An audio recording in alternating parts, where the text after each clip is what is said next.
اس سے اگلا جو جملہ جو انہوں نے ابھی آپ نے سنا، انہوں نے بولا کہ آئی ایم ایف نے اسٹیٹ بینک کو خود مختاری دلوائی، گورنر کو اپنے اوپر ڈیپینڈنٹ کیا، اور گورنر اس وقت کون تھے؟ رضا باقر تھے، اور وہ بہت فور فرنٹ کے اوپر تھے. اور تیسری بات انہوں نے کہی ڈیپینڈنٹ کر کے وہ انفارمیشن جو فیڈرل گورنمنٹ امپیڈ کر رہی تھی، نہیں دینا چاہ رہی تھی، وہ لی جا رہی ہے.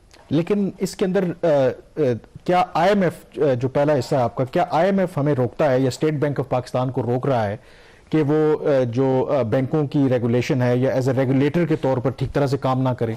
اب کیونکہ جب اٹانومی نہیں تھی اسٹیٹ بینک آف پاکستان کے تو اس وقت ظاہر منسٹری آف فائنانس اس کو کنٹرول کرتی تھی، تو جو سکسیسو گورنمنٹس کا بھی فیلئر ہے انہوں نے بھی تو کوئی اس طرح سے کام نہیں کیا. تو ایک وجہ تو یہ بھی ہے کہ پھر آئی ایم ایف نے اسی لیے کہا کیونکہ جب آپ ریپیٹڈلی فیڈرل گورنمنٹ انٹروین کرتی ہے اسٹیٹ بینک آف پاکستان کے افیئرز میں تو اس سے بھی پھر معاملات خراب ہوتے ہیں. تو کہیں نہ کہیں ذمہ داری الٹیمیٹلی ہماری اوپر بھی عائد ہوتی ہے. دیکھیں بات سنیں، کیا آج وفاقی حکومت اس لا کے آنے کے بعد بھی اسٹیٹ بینک کو مینیپولیٹ نہیں کرتی؟ لیٹس مطلب اسپیک دا ٹروتھ نا، ہم آج بھی کرتے ہیں. جو ایکسچینج ریٹ کی مینجمنٹ کیسے ہو رہی ہے، جو لا ہے اس میں تو ایکسچینج ریٹ مینجمنٹ کی ساری ثوابدید جو ہے وہ مرکزی بینک کی ہے. تو یہ جو کبھی روپیہ نیچے جاتا ہے کبھی اوپر جاتا ہے، پھر چند پیسوں سے ایک دن کے وقفے سے کبھی بڑھتا ہے، اتنے ہی پیسوں سے وہ کبھی نیچے آ رہا ہوتا ہے، یہ ساری مینجمنٹ ہو رہی ہے. یہ کوئی مارکیٹ بیسڈ ایکسچینج ریٹ نہیں ہے. آئی ایم ایف نے کیوں دوسری طرف منہ کیا ہوا ہے؟ ایک بہت بڑا سوال پیدا ہوتا ہے. اور فواد حسن فواد کا ان کا یہ پوائنٹ بڑا ویلڈ تھا. انہوں نے کہا جی باقی تو ہر جگہ جا کے آئی ایم ایف اور ورلڈ بینک کنڈیشنز لگاتے ہیں، آج جو اسپریڈ ہے، جو ڈفرنس ہوتا ہے کہ جس ریٹ کے اوپر اگر آپ بینک میں پیسہ رکھنے جاتے ہیں، جو ڈپازٹ کرواتے ہیں وہ ریٹ، اور جس ریٹ کے اوپر میں اگر قرضہ لینے جاتا ہوں، بینک مجھے قرضہ دیتے ہیں جس کو اسپریڈ بولتے ہیں، وہ جتنا اس میں وہ منافع بینک کما رہا ہے، مجھے آپ کو بہت کم پیسہ دے رہا ہے، 5 6 7%، 10%، 12%، ڈپینڈ کرتا ہے آپ کا ڈپازٹ کیا ہے. اور میں جب قرضہ لینے جاتا ہوں مجھے 25-26% پہ، تو 13-14-15% کا جو اسپریڈ ہے کہتے ہیں وہ دنیا میں کہیں، تو یہاں پہ نظر کیوں نہیں ہے؟ اب نظر سوال یہ ہے کہ کیا یہ جو ان کی اسٹیٹمنٹ ہے اس کو فیس ویلیو پہ لینا چاہیے؟ کیا اس کو صرف اس کو اگر فیس ویلیو پہ آپ نہیں لیتے تو پھر یہ کیوں، اس کا مقاصد کیا ہے؟ ہم نے کچھ لوگوں سے بات کی جو سینٹرل بینک کے گورنر بھی رہے ہیں ماضی میں، کچھ سوچا بھی کہ کون سی ایسی انفارمیشن ہے جو مرکزی بینک دے رہا ہوگا آئی ایم ایف کے. یہ صرف ایک سوچ ہے، اس کے پیچھے کوئی ایسا انفارمیشن نہیں ہے سالڈ. ایک اندازہ لگایا جا سکے 2-3 قسم کی ایسی چیزیں ہیں جو central bank directly I M F کو دے رہا ہوگا. پاکستان کی جو ڈیفنس پروکیورمنٹس ہیں اس کا جو ڈیٹا ہوتا ہے وہ اسٹیٹ بینک آف پاکستان کے پاس ہوتا ہے، یا ڈیفنس منسٹری کو پتا ہوگا، آرم فورسز کو پتا ہوگا. یہ ایک بڑا سیکریٹو ڈیٹا ہوتا ہے. اور ایک تو اگر جو ڈالر بیس اگر کوئی ٹرانزیکشن ہو رہی ہے وہ تو اگر نیو یارک میں سیٹل ہو رہی ہے اس کا تو پتہ چل جاتا ہے وہاں پہ. اگر نان ڈالر کوئی فورن کرنسی میں ٹرانزیکشن ہو رہی ہے وہ شاید نیو یارک میں اس کا پتہ نہ چلتا. میں ایک اندازہ لگا رہا ہوں، یہ ایک پاسبلٹی ہو سکتی ہے. ہم یہ نہیں کہہ رہے کہ ڈیٹا دیا جا رہا ہے. دوسری کیا چیز ہے جو گورنر اسٹیٹ بینک کو پتا ہوتی ہے اور وزارت خزانہ کو نہیں پتا ہوتی؟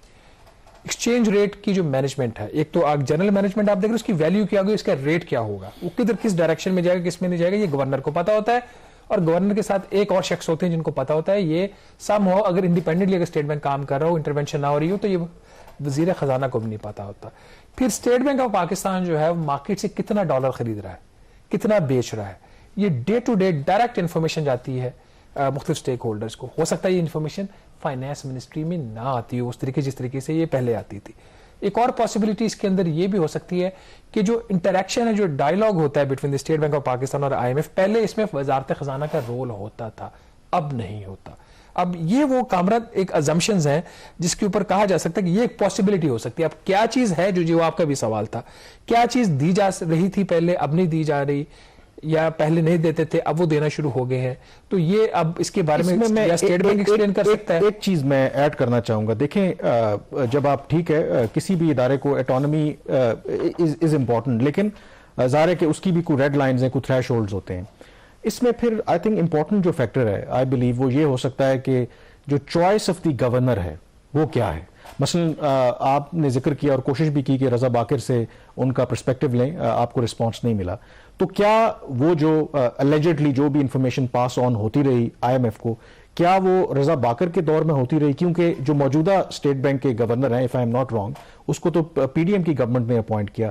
کیا وہ سلسلہ مطلب آج بھی جاری ہے؟ اور سیکنڈلی کیا اٹانومی کا مطلب یہ ہے کہ ہمارا آئی ایم ایف کے ساتھ کوئی ان رائٹنگ میں ارینجمنٹ ہے اسٹیٹ بینک آف پاکستان کا کہ جی وہ ہر صورت میں جو انفارمیشن ان کو دینی ہے، یا جو انڈیویجول وہاں پہ بیٹھا ہوا ہے یہ اس کا